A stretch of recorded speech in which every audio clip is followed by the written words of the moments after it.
he's afraid that I would be able to lay claim to the property if I was using it with a permanent structure like a cattle panel and some T-posts, I guess.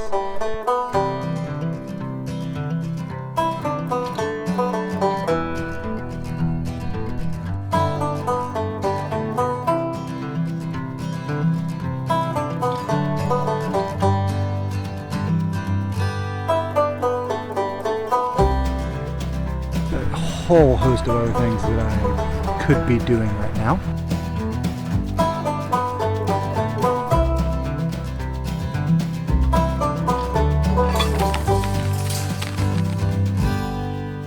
Boys, you want to help me dig up the muscadine plant and move it?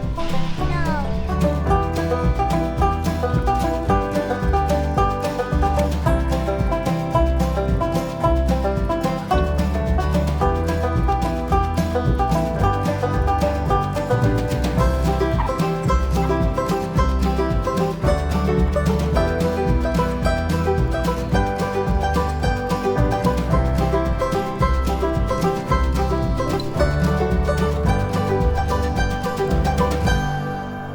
We finally got it done. Before I give you the background, let me be quick to say that there is a point to all this. Just hang on until the end. We live on about a half an acre lot. There was 3/4 of an acre immediately beside us that became available for sale.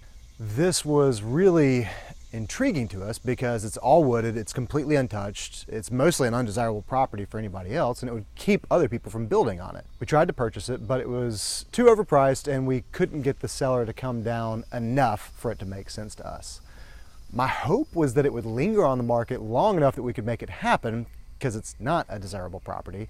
But after a while, it was bought by our neighbor behind us. He had the 3/4 of an acre surveyed after he bought it, and it turns out that the property line is well into the area that we thought was part of our backyard. All of this is now something that I just have to mentally block out, which is a good 20 feet from there over to the creek. Not mine. Now, you might be asking yourself, he didn't know where the property line was? That's fair. There are markers at the back and the front of the property, but to be honest, I never really paid attention to exactly where the property line actually fell. After the survey was completed, my neighbor ran a yellow line down the length of the property.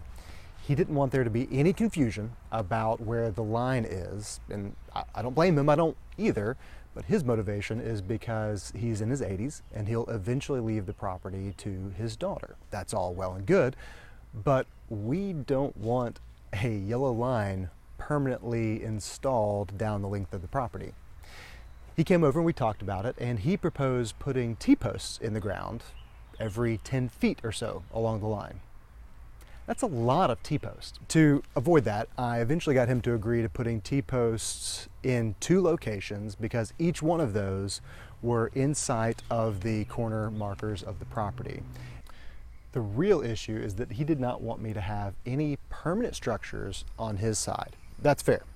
But in his mind, that included a cattle panel that I was using for a trellis for a couple of muscadine plants. I have to move this section of cattle panel down by about 3 feet, and then I got to take this section of cattle panel and I'm actually going to put it perpendicular, and I'm going to move that other plant. It's over the property line.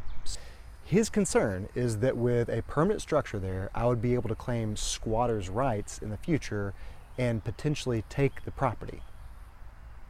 I went and read the squatters' rights law for Mississippi, and there's obviously a very, very narrow set of circumstances where that can be used. This ain't one of them. However, I'm not going to convince an 80-year-old man who's heard stories from his friends that he's wrong about it. And at the end of the day, it's his property, so that's fine. One bright note is that he is letting me leave the compost pile there as long as I remove the T-posts that are supporting the pallets. It's fine, I was able to do that and still keep him propped up without any problem. So I put new T-posts in the ground where he and I agreed, and then I was able to take up that ugly yellow line running the length of the property. Then I had to proceed with moving the muscadines. By the way, I also had a small revelation about why I've always hated always hated maintaining landscaping. It's just pointless. And there was one time, I remember a friend of mine, we were talking about yard work stuff. And he was buying an old school rolling push mower. And I was kind of giving him a hard time about it. And he said, you know, I'm actually kind of surprised that you don't like that. And I kind of stopped and I thought, you know what? It does kind of sound like something I would enjoy. Why do I not enjoy it? I hate just the process of just maintaining ornamental things. Now, this is a cute little ornamental thing, but that's different. And that's kind of what led me into permaculture, was because I'm just over maintaining stupid things that serve no purpose. Well, okay, my wife would say at this point that they do serve a purpose if we believe that they're beautiful and they enhance our lives in that way. She has a point to a point. I would like more things that are actually doing something for us, as opposed to occupying time so that people around us think that we're maintaining our property well. Back to the muscadines though, I really debated whether or not it was even worth it to try to keep them, but decided to go ahead and do it. I didn't realize just how tedious it was going to be, because every single tendril had to be removed. Then obviously the T-post and the cattle panel had to be moved. Then I had to transplant one of the muscadines. And I was doing my best to keep as much of the root structure intact as I possibly could, but that was kind of difficult. After we got it moved, finally we had to weave all the tendrils and everything back in through the cattle panel. But that's okay. I had my boys out there, they were helping me, and eventually we did get it done. So what was the outcome? As you can see here behind me, the transplanted muscadine has actually thrived, except for some beetles that started invading it, and I tried to pick them off, but I just couldn't keep up. But muscadines are super hardy. No fruit this year so far, but got higher hopes for next year. But the real question is, what was the point of all of this? In reality, knowing exactly where the property line is has changed nothing about our day-to-day life. Nothing. Our boys still play in that area. I still weed eat that area. There's about a dozen forsythia bushes along the property line, but they're actually on his property. We'll still maintain.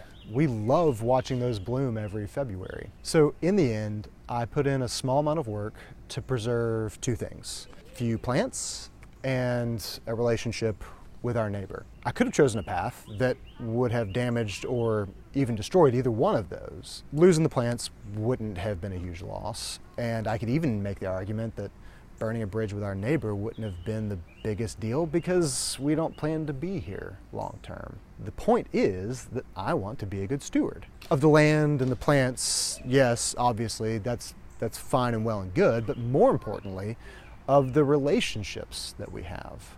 After all, aren't our relationships one of the most important areas in our lives to demonstrate wisdom and discernment and stewardship?